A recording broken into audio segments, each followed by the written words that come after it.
there's the inserts for the door, the door insert.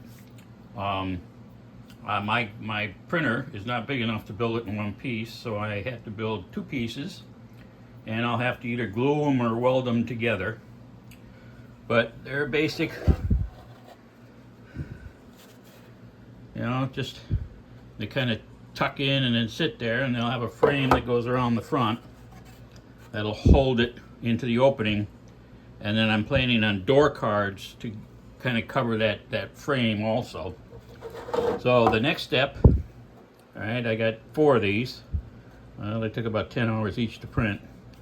The next step is to flock them. I've got black flocking material right here.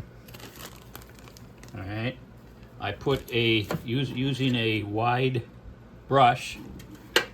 I brush one surface with white glue, Elmer's glue, and then I sprinkle the flocking in using a screen filter, and I just flock it in heavy. I put it in heavy, let it dry, and then tip it back out, and this is what it looks like. I don't know if it's going to focus there or not, but it's almost like a, there we go.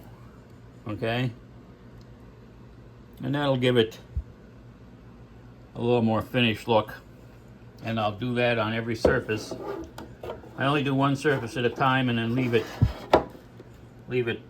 dry, but it gives it like a felt finish.